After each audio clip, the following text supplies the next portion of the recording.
Hey, good afternoon, everyone, and welcome to our discussion about twinning, or sister cities as it's called. We're going to each introduce ourselves eventually, but initially I'm going to let Fred speak to us about this twinning project, and he's going to tell us a little bit more about it. And then we'll move on to Roy, who's going to tell us how it all got started. So over to you, Fred. Okay, thanks. So I'm Fred Blanton with Sister Cities International, and good morning to all of us here in the States, and good afternoon to all of you in Tarlin. Sister Cities International was founded in 1956 by a citizen diplomacy forum or conference that was held at the White House by then President Eisenhower. And now, 65 years later, we have over 500 US member cities who are twinned with 1,800 partner cities around the world in 138 countries on 6 continents.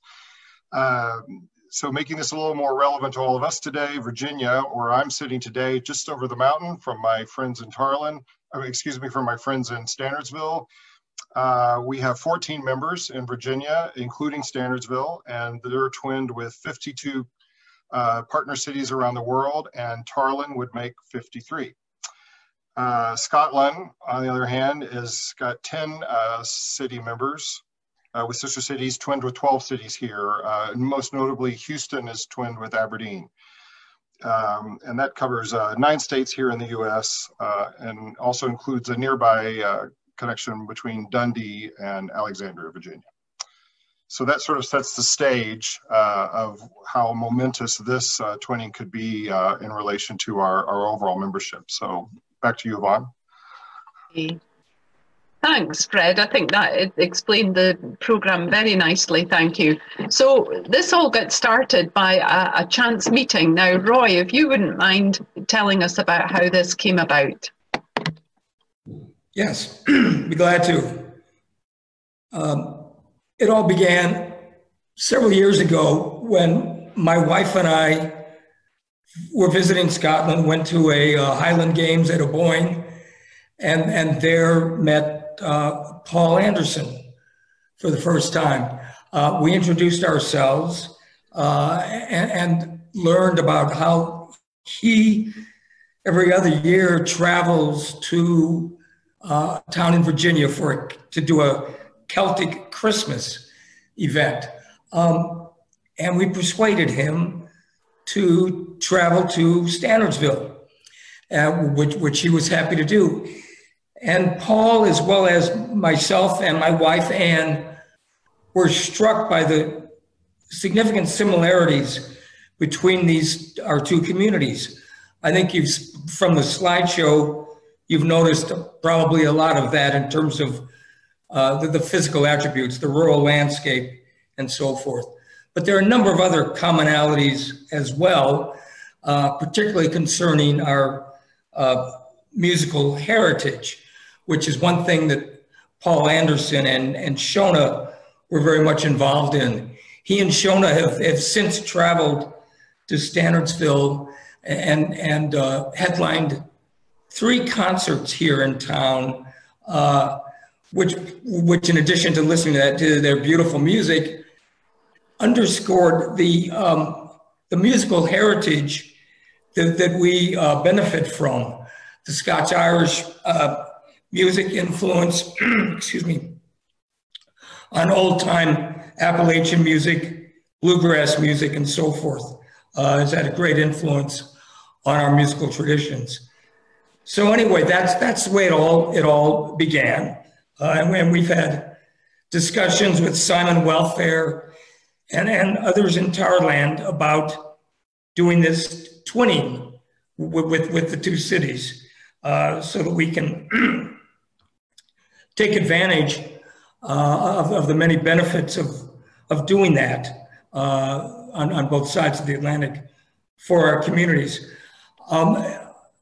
In addition to those similarities, I think another one that helps underscore the commonalities between the 2 towns is that both Tarland and Stanardsville were bypassed by our railroad way back in the 1800s, I believe, maybe even earlier for you all. Yeah. And as a result, we both suffered some significant economic deterioration. I know that tar land in the 18th century was the trading center for your area. Likewise, Stanardsville, given its proximity to the Blue Ridge Mountains, was one of the a principal gateway to the Blue Ridge Mountains and to the Shenandoah Valley. So, like Stanardsville, we had lots of shops and businesses, tailors, wheelwrights, shoemakers, other kinds of businesses.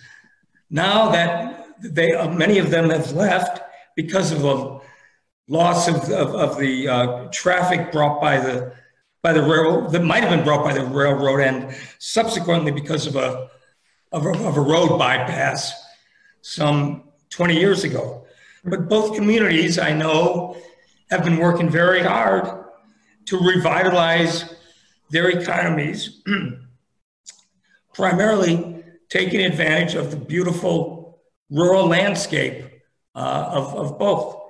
So I think there are a number of commonalities. It makes a great deal of sense for us to twin with tar land, and then going forward, there are many ways that we can have mutual benefits through the Sister Cities program.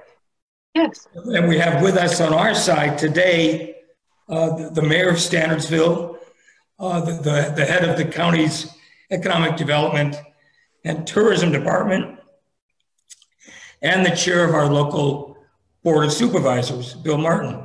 And I'm hoping our school superintendent, Andrea Whitmarsh, will also be able to join us, partly because she, thanks to Paul and Shona and their sons, Hector and Roderick, a few years ago, they visited, thanks to Andrea, they visited a couple of our elementary schools here in the area in Greene County and gave them gifts from their schools in Tarland. So that, plus the musical concerts they've done, those kinds of exchanges informally have already begun. So we hope very much that this, we'll be able to formalize this relationship going forward. Okay.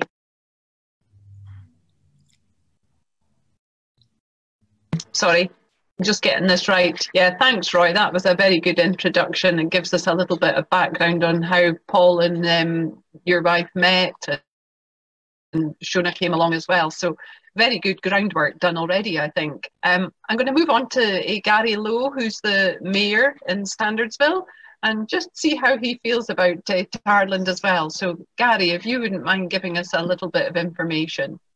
All righty. Well, thank you. I'm just delighted to be here today.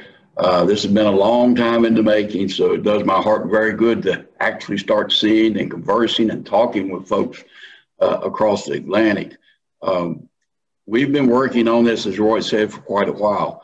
And in fact, we had a legal ordinance that we passed with town council to make Paul the ambassador for us to Scotland. So he is actually an official ambassador for the town of Stanardsville to Scotland. And hoping he'll work his magic over there to bring both of us together, since we have so much in common together. Again, we're just excited about this. And Roy had mentioned something a little bit about, railroad bypass in the town, the major highway bypass in the town, which did help hurt businesses. But, that curse sometimes can turn into a blessing. It's kind of preserved our town so that we are the quaint little village at the foot of the mountains. And now we're starting to showcase all of that to all of Central Virginia, and in fact, to the world, we hope.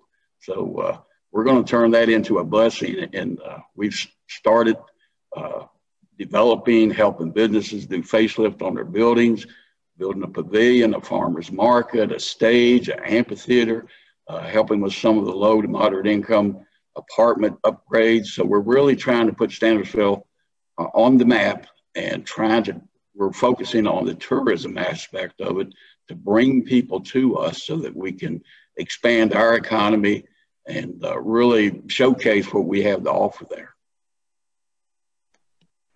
Excellent. That sounds like you're getting everything in hand there. And I probably, you know, speaking from a personal point of view, would agree about the railway missing Tarland. It certainly preserved a lot of its charm, I would say, and not been overdeveloped, which is really nice. So I think on that note, we'll take you in, Jiva, if you can give us a little bit of background information about yourself as well. And then you represent a number of villages up and down D-side, so we'll let you have a wee word. Okay, Jiva, thank you. Yeah, hello, and I'm very pleased to be here this afternoon and very honoured to be part of this exciting project. I actually have a confession to make to our friends across the Atlantic, because I don't live in Tarland. I live in Braemar, which is actually in the Cairngorm National Park. So I think Roy and I have something in common there. I'm very keen on the economy and young people, and tourism is a major part of our economy from all the constituency that I represent, which is Boyne, Upper Deeside and Donside. So 800 square miles of very rural, sparse, mountainous in many parts region. And I'm thrilled to be here, and anything I can do to help, count on me. Yeah, thanks very much, Jiva. Yeah, no, Jiva doesn't live in Tarland, but she's extremely supportive of everything that goes on in Tarland, and attends many things that we hold here. So thanks for that, Jiva. Right, seeing that we're all speaking about tourism, I think we'll move to you, Alan, and speak to you a little bit about the tourism that's going on over there. Great, welcome. This is an exciting opportunity, as both Roy and Gary have alluded to. This is something we've been talking about for a number of years now, and the opportunity with tourism itself. And I agree 100% as a blessing that we were bypassed by the railroad, because our rural, agricultural, mountain heritage, have been able to, in the last 6 years, really tap into that. And we are just 2 hours out of Washington, D.C., so we've become a popular destination for a weekend getaway to come to a cabin in the woods and just slow down and actually see the stars. It's just a great opportunity to do that. And just in the last 6 years, we've seen the explosion. We're on pace before COVID, and we're getting back in steam. We've almost tripled our tourism visits from just 6 years ago. So exciting things. The county is divided, the rural part up against the mountains and in the mountains, and in the Shenandoah National Park, which is part of the Blue Ridge Mountains. People have heard of Skyline Drive. All of those 1.5 million visitors drive Skyline Drive every year.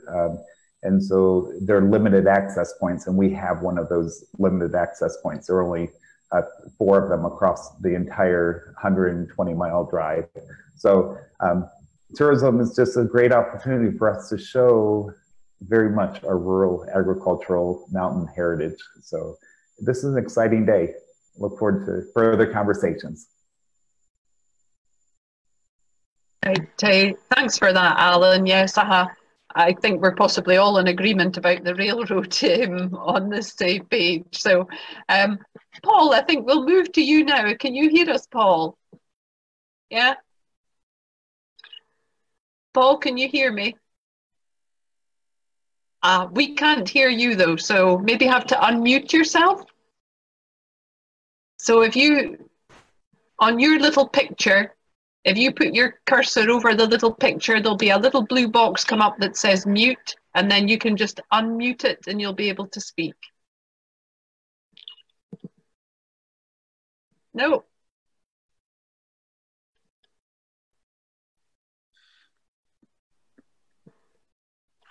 No, I wonder if I can ask to unmute. No? Are we struggling there? No, okay. Well, we can come back to Paul then. We'll come back to you in a minute, Paul, once we get you sorted out technically. And at the moment, we'll go to Bill, who's also up in the mountains, I seem to remember. Can you hear me, Bill? You can unmute yourself. I can. Thank Oh, you. well done. Thank you very much. In the interest of time, let me just say congratulations to Tarland on your Food and Music Festival today. I hope that is a booming success for you on every level. Just to show that we do similar things here in Stanardsville. Let's see if I get this right. The Virginia Clay Festival is held once a year, where we honor the earth by taking that natural resource out of the earth, a thousands-of-year-old culture, and beautiful pottery is created from potters around the Commonwealth of Virginia. And that's one of our big tourism attractions. We also honor wine and beer and music, of course, and the arts, which is where Paul and Shona have fit in as well. We see this as a magnificent tourism opportunity, as a wonderful international exchange, and as the elected official for Stanardsville District and for Greene County, in which Stanardsville sits, I pledge as best I can to remove any of the bureaucratic obstacles that might stand in the way and help pave a smooth path to a successful twin. Thank you. Lovely. Thanks very much, Bill. And as soon as we manage to get Paul sorted out, we'll speak to Paul. Are you sorted yet, Paul, with your... I'm not sure. Can you hear me? I can hear you. Right. Okay. Oh, hallelujah. Oh, lovely for you to catch up with everybody. Here you go. Aye, it's been a few years coming.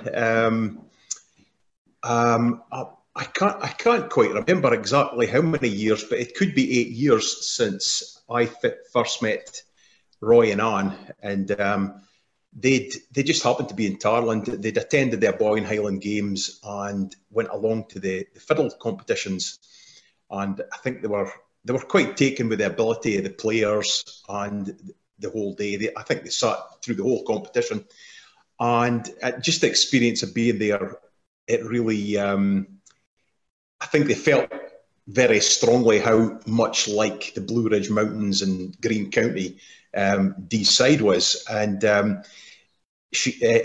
came up to speak to me at dinner. I went to I was in the commercial hotel, and she came up, and I think Roy had said, "No, leave the man alone, leave him." But she came up, and she was very nice to speak to, and they extended an invitation to go and visit if I was ever in Virginia. And as it happens, I was attending a Scottish country dance event in Alexandria, which is just south of Washington, D.C. And I got in touch saying, well, I'm going to be in Virginia. Do you still want to meet up? And they said, absolutely. And they came and picked me up. I was quite unaware it was actually a 3-hour drive to get down to Stanardsville. And I was quite amazed that they had gone to that trouble. And I got a tour around the town. It was dark when I arrived. I was taken to a party, and there was musicians who'd come from about 50 miles in the house, and it was quite an amazing experience because it was so much more than I'd expected. I thought it was just a quick social visit. And then next day when I woke up and looked out the window, it was just the most incredible view looking along the Blue Ridge Mountains, because Roy and Anne's house is up in the mountains. And I then got a tour around the county, and I was flabbergasted because anyone for this area, if you look across from the North Deeside Road to the southern hills, let's say between Braemar and Ballater, it looked very, very similar. And when you put on top of that, that most of the cattle that you saw were Aberdeen Angus, I was absolutely amazed. And then, of course, they've got the cultural links with a lot of the early settlers to the area were Scots-Irish, or Ulster Scots and Scots and Irish. It's not that far back when folk for this part of the world settled there as pioneers. And it just, it was exactly how Anne had described it. It felt the same for me as it did for them. There felt like there was a natural affinity between the two places and the people. And I have to say, I mean, Shona and I are in the luxurious position that we have been there and we've met the locals, or certainly some of them, and some of the nicest folk you could meet. I mean, I think anyone who's been to Virginia would say how polite people are. It's a really lovely place, and we love the folk and like to visit, but not this year, I'm afraid.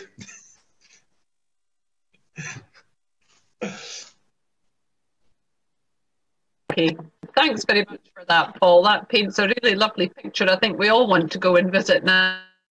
I would say probably. I mean, some folk might think, oh, it's an awful far way to go for a twinning, but we were there within a day. We got up early. We're there for our evening meal sort of thing. So it's a much smaller world than maybe folk would imagine, but it's well worth it. And I think there's a huge amount of positives to both communities that could come out of this. And I think I've spoken to a few folk that say they would love to come across. I think if we got together a small delegation to visit, I think we would have a group come across very easily. In fact, Ken Howie, local farmer, Aberdeen Angus farmer, when I told him about it and said, "Oh, you should come along with us, Ken," and Ken, he looked very enthusiastic. There was a lot of enthusiasm there, so I think we could have quite an interesting cultural exchange and possibly friendships that would develop that would last a lifetime. Mm-hmm. Yeah.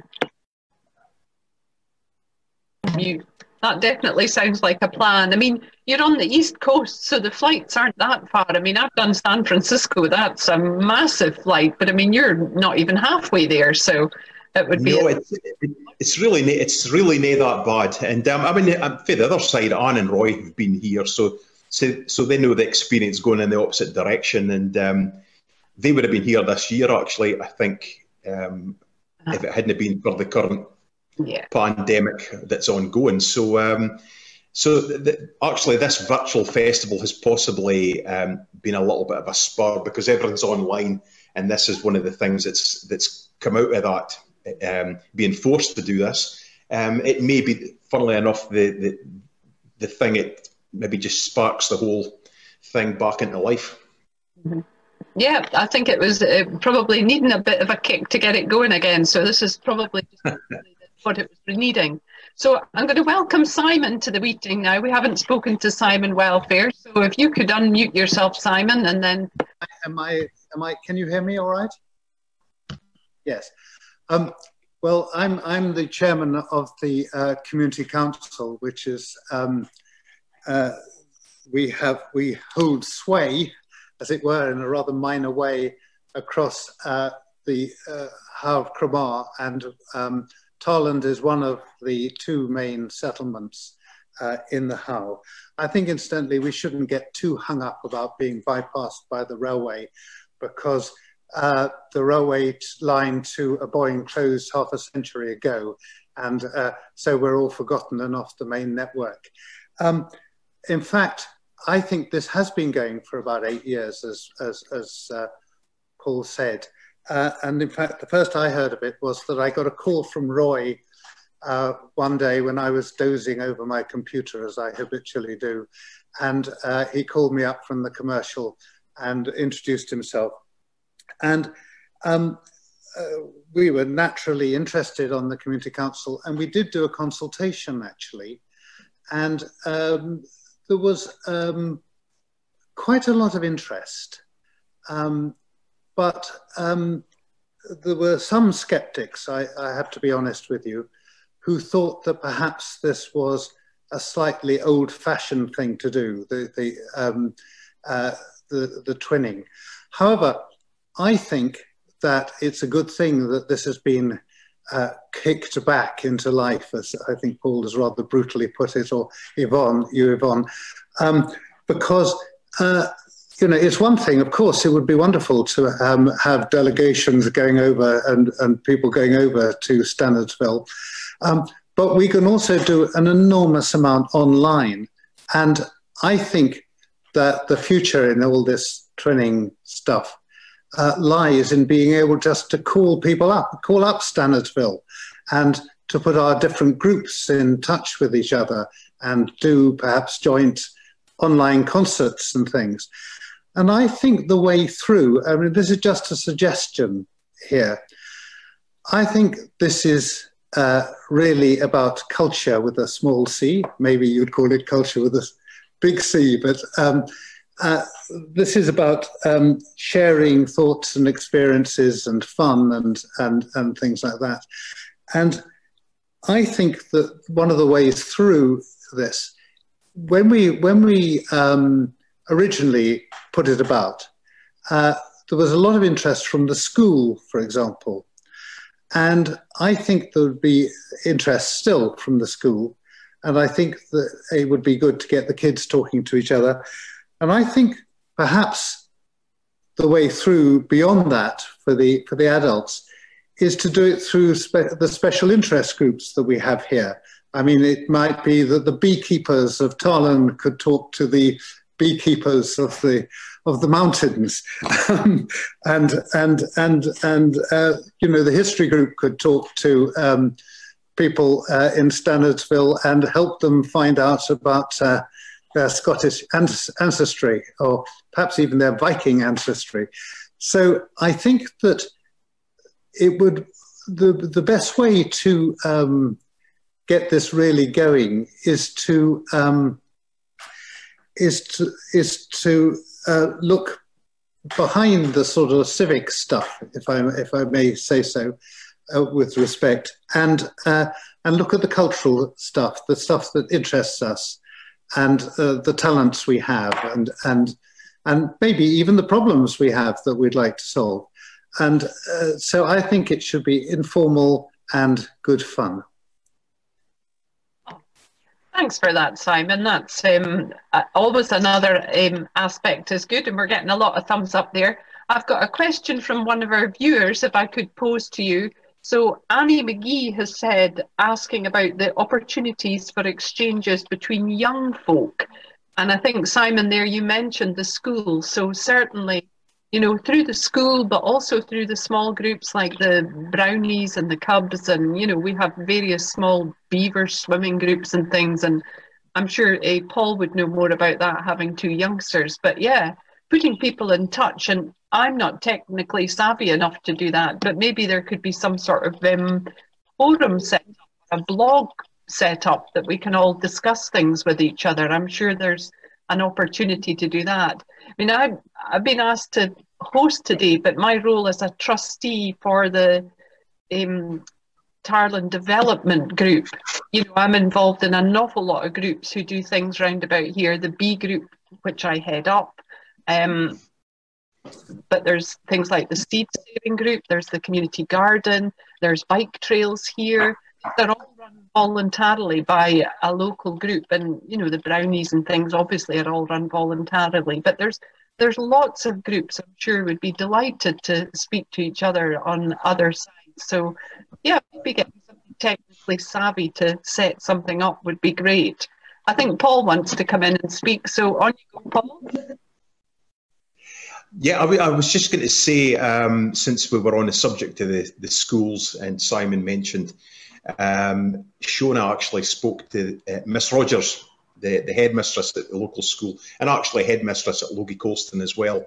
And she was full of enthusiasm for what could possibly be done between the schools in the Green County area and Tarlan.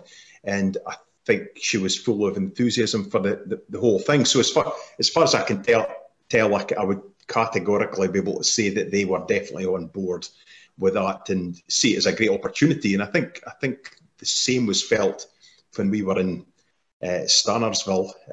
Certainly we went to visit two of the schools. One it was at Ruckersville, and the other one was that in Stanardsville? I can't remember. I think it was. But the size of the schools were considerably larger. To put it into perspective, Hector, our oldest boy's class, how many folk was there? About 15 or 16.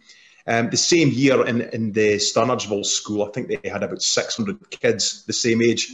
So it was quite a contrast. But it was funny. The kids just, I think they found me quite outlandish. I opened my mouth and they thought, is that you talking for real, or is it like you're an actor or something? So there's no getting away from this accent, I'm afraid. But it was really interesting, and you could just see the cogs turning. They were thinking about things, and I think it could only be for the greater benefit that these sort of things take place. Yeah, if I may say so, I repeat, I'm afraid that I think that's the way forward, and we have a very good, very expert future group here that does all kind of stuff with computing and links us all up. So I think I would suggest that if we can get the groups together, then the tourism will follow, and the imagination of people will be caught. Can I just come in on the schools, Yvonne? Is that all right? I think the schools is a very interesting one, because the way the curriculum works in Scotland is that there are outcomes and a syllabus that the schools have to follow, but the schools themselves can decide how they're going to teach it. So what a child in a rural school is learning can be completely a different approach to one that a child in a town is learning. And I think that you will get the imagination going. And if we can spread that through the rural schools, I think it'd be a very good thing. So I think you've probably got an open door there. Yeah, okay. Right, thank you, Gina. We'll move over to you, Bill. You've got something to say, thank you. Yeah, I just wanted to add, I think Simon put his finger on it when he said, this is about cultural exchange. And I don't think there's anything to stop the two communities from starting as soon as possible on whatever ventures they want to begin. What I would like to hear from Fred is, I have a feeling there's also a benefit to moving forward with the bureaucratic aspect, to the extent that it is, of actually being a formal sister city linkage as well. So maybe he can share with us, cultural exchange aside, because that can be done. We've got the technology to do that, both live and on the internet. But maybe Fred can share with us, what are our benefits and what is the process, briefly, on taking this bureaucratic step. Thanks, Fred, and thank you, Yvonne. Yeah, sure. I'll just briefly answer that. So, yeah, the process, it's really not so as bureaucratic as it may seem. It's really as simple as the two of you cities simply signing an agreement with each other, expressing a desire to move forward and forming a relationship, and then we file that with Sister Cities International.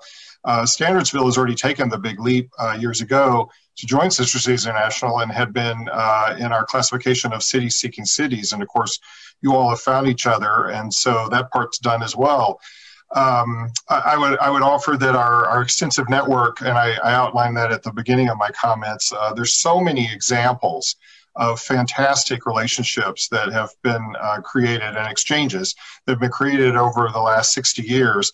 And where Sister Cities International tries to help is in several ways, mostly to sustain these relationships. So it's one thing to get maybe, like Paul meeting Roy 8 years ago and establishing that just golden long-standing relationship. But then what it is the challenge for all of you to take the next step, and all of you are spot on. I've heard all these great comments from every one of you talking about the links between your two towns with tourism, cultural exchanges, educational exchanges, agriculture, beekeeping, even we've had several good relationships across our network where the fire departments got together and spent a little time with each other.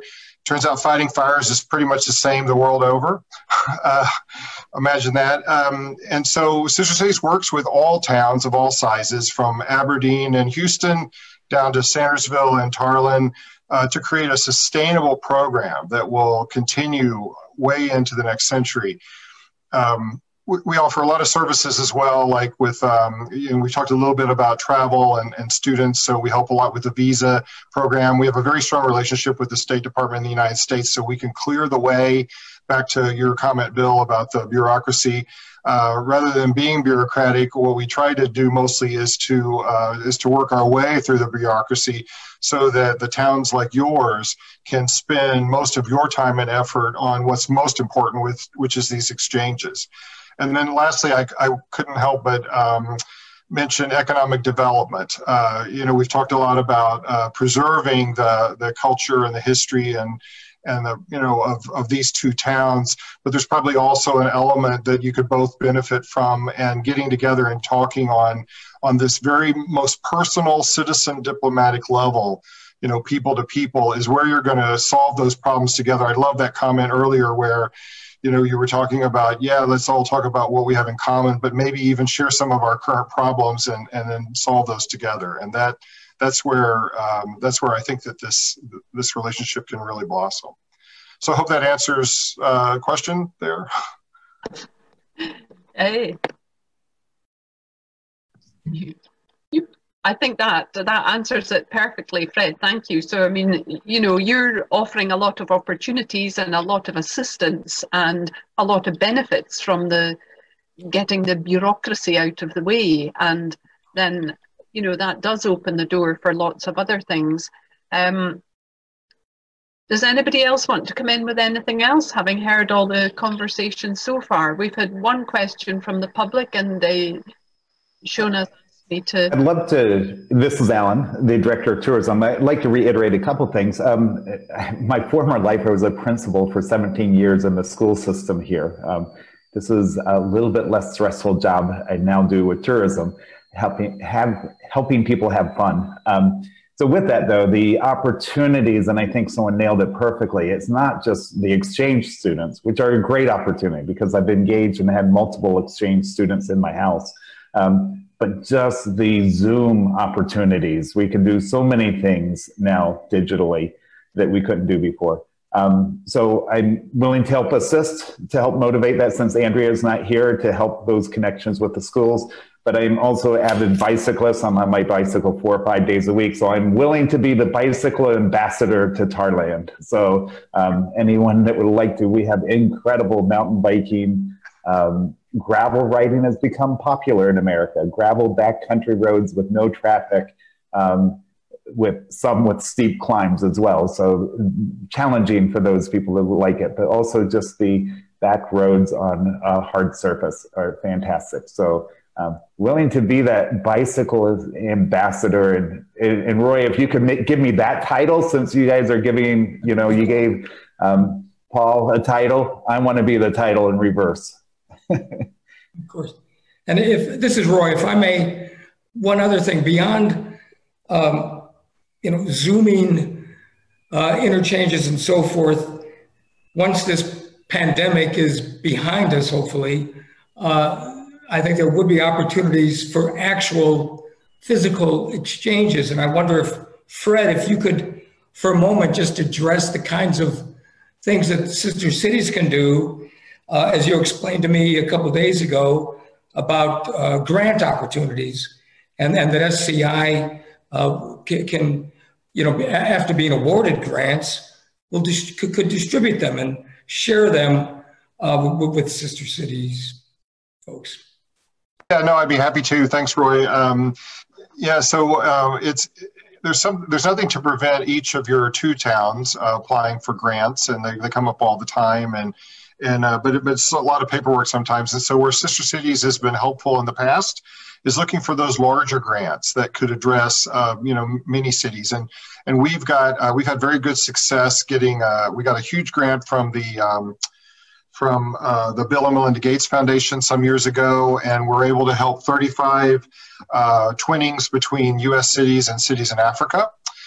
We also got a grant some years ago and helped, I think, 15 to 20 towns that were twinned between U.S. cities and then those in France. And so when these big grant opportunities come up, and it's harder for towns like Stanardsville or Tarleton to go after them on your own, that's where Sister Cities has been successful. And then, we're a nonprofit. We keep our overhead costs very low, and then we just distribute these right back down to all of the member cities, because that's our sole purpose, really, for even existing. Yep. Sorry, Yvonne, can I just wanted to quickly raise the point of how in Tarland we get this moving properly. As I say, I think it comes from the initial impetus will come from the schools and from the different groups, and so I think we need to sort out some kind of little organisation back here that is going to deal with it on our side of the pond, and that's the thing that we don't need to discuss on this Zoom call, but it is an important thing to do, I think. And it may be the development group would do it. It might be that community council would do it. It might be even better, more effective, to have a group of people who are really committed to twinning. I'm not saying that everybody else wouldn't be really committed to twinning, but if you had a twinning association or group or something, that might give it even greater impetus. But that's just a point I wanted to raise. Oh, Roy, you're still muted. I just want to say I agree with what Simon just said, and I think the next step here is for us to establish a committee involving people from the schools, the historical society, nonprofit groups, and so forth, that they could be dedicated toward developing various kinds of exchange programs. But yes, absolutely, I think that's the next step, to have a formal committee established to come up with some ideas on what we might do going forward. And we could have a joint committee, of course, and Zoom away. Yes. Yeah, no, I think that sounds like an excellent idea. I'm seriously hoping that you have a B group over there, because we have a very well established and enthusiastic B group over here. So that would be a wonderful thing to get together with, and I'd certainly be up for that. So yeah, I'm interested to see what kind of honey you get from the Blue Ridge Mountains of Virginia. Yeah, I've just harvested 100 pounds of pure heather honey. So yeah, it's seriously good stuff. So I think Shona's asking me to wind up for the evening. So if anybody wants anything else they have to add, I'd just like to say thank you all very much for taking part. It's been excellent to hear all your point of views, and I think there's certainly willingness from everyone here to move ahead with this project, and just be a case of finding a way to do it, as Simon says. And certainly on this side, we're all in touch with each other, and I'm sure we can make connections now that we've done that.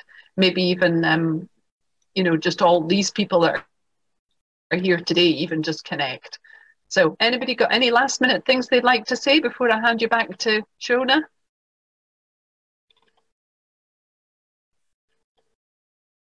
No, everybody happy. Right, we'll hand it back over to Shona. Thanks very much for coming. Enjoy the rest of your day.